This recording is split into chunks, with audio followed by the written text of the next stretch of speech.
1, 2, 3. Flaky, mealy, dough for decor, rough puff. No.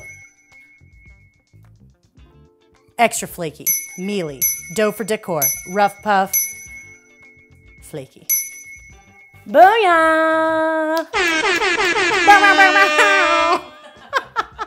Hello and welcome to this episode of Happy Baking. My name is Erin Jeanne McDowell and I'm very excited for this episode where we are going to dive into two of the most important things that can help you really perfect your pie dough. And I'm ready to totally nerd out about them. First, we're gonna dive into the fat in pie dough. We're gonna talk about which different fats you can use and how much to mix them in to get different textural results in your dough. Then we'll discuss one of the most common problems I see in pie dough making: hydration.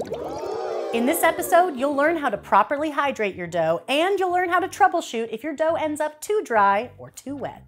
You can find more pie tips and tricks like these inside my book, The Book on Pie, and you can find my favorite all but a pie dough recipe right here on my YouTube channel. Be sure to check it out. Without further ado, let's get hydrating.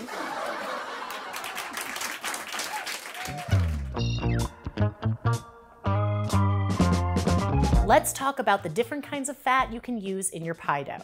Everyone knows my favorite fat for pie dough is butter, baby. Butter really has the best flavor for pastry dough, and once you know the proper techniques and how to work with it, it makes a beautiful, flaky, tender crust every time. But butter is not the only fat you can use. Here are some of my other favorites. First up, shortening. Because shortening has a much higher melting point than butter, it's a lot easier to work with. It's less likely to melt in your hands and less likely to leach out in the oven.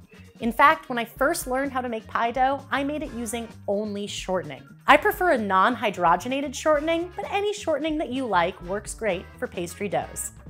Another one of my favorites is lard. Lard makes a wonderful and flavorful pastry crust, and it has some of the similar advantages melting point-wise of shortening. Lard can be substituted for the full amount of fat in any pie dough recipe or used in conjunction with another fat like butter. It is certainly possible to make a decent pie crust using only oil, but they aren't my favorite results. The pie crust is only flaky-ish, and that just is not enough for me. But I do use oil inside the book on pie in some of my press-in crust recipes, so it makes a great choice for easier crusts like those.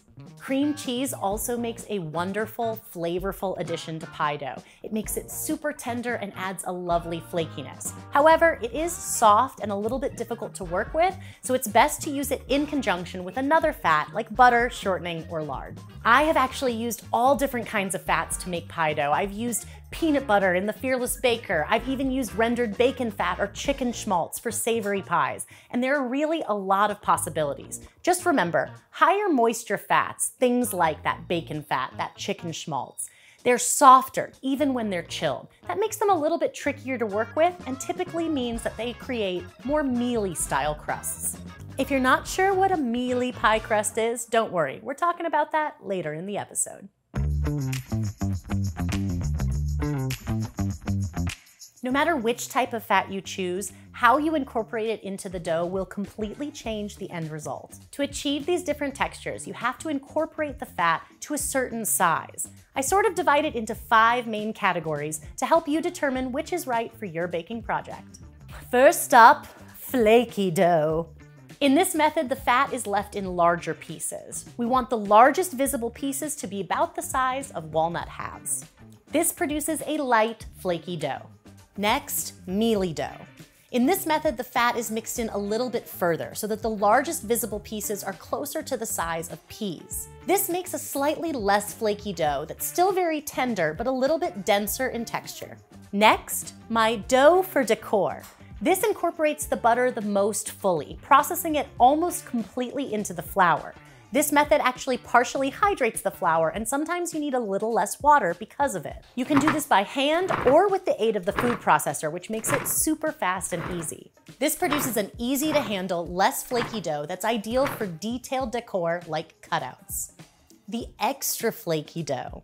This is my most used method. This method mixes the butter as directed for a flaky dough. Then enlist the help of 1 to 2 simple folds to help add even more flaky layers. The folds are done by rolling out the dough to a 1/2 inch, 1 centimeter thick, and then folding it in quarters. Finally, my rough puff pastry.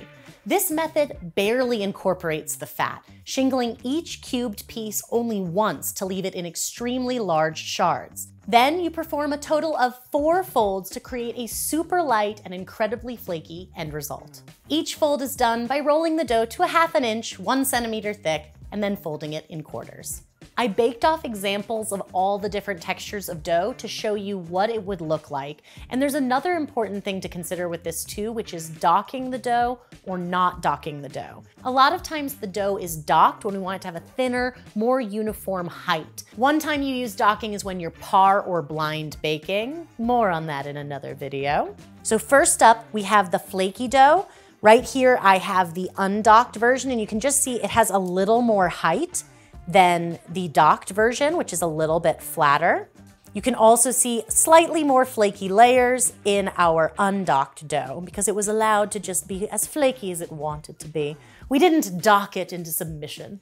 Here is our mealy dough, and as you can see, the mealy dough is still plenty flaky. It's a little bit more retained when we dock it. A mealy dough is just a little bit denser, so it doesn't have quite the same height in the flake. Here is the dough for decor, and this is one of the most common questions I get because I love talking about my favorite extra flaky dough, but the extra flaky dough cannot be contained. It doesn't hold crimps super sharp. It tends to kind of, bulbous out and be just its flaky self. So if you really have a specific look or detail in mind, you're gonna wanna try my dough for decor.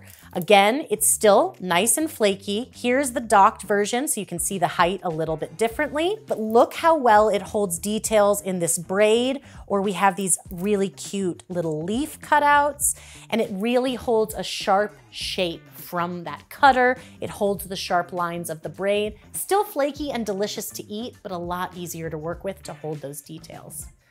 And here are our flakiest ladies of all. We've got our extra flaky dough, my favorite. Look how tall it is when we don't dock it versus docking it. It makes a really big difference with this dough. And of course, look at that flake. This emoji. Okay, and then the rough puff. Even docked, the rough puff is so tall. Look at that. And when it's undocked, it just really puffs up. Oh, who is she? Rough Puff by Calvin Klein.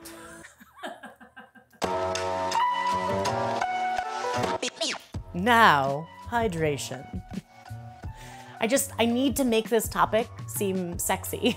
It sounds about as nerdy as can be, let's talk about hydration. But guys, it's so important. So let's talk about hydration. Hydration. Adding the right amount of water can be a little tricky. Add too little, and the dough is going to be really difficult to work with. Add too much, and the dough can bake up insanely tough and overly crisp.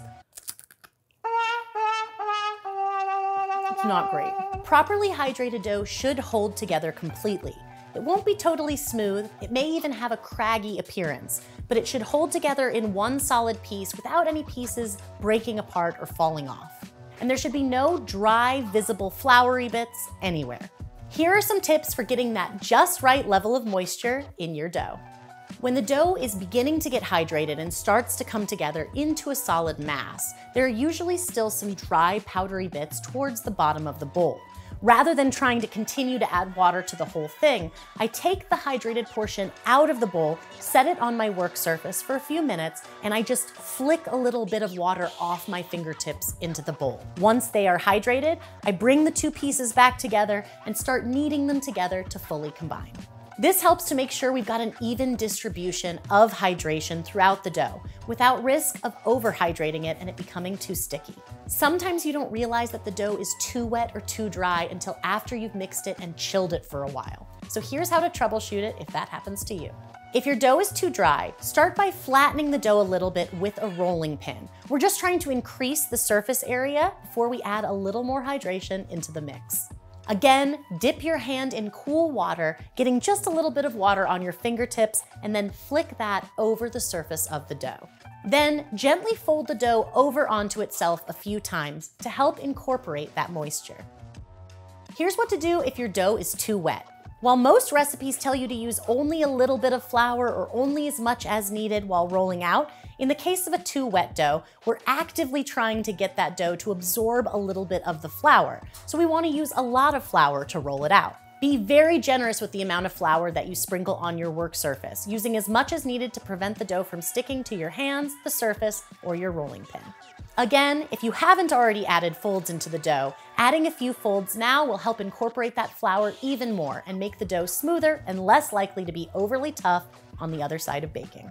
Form the dough into a disc, wrap it tightly in plastic wrap, and refrigerate it for at least 30 minutes. And honestly, I'd prefer an hour.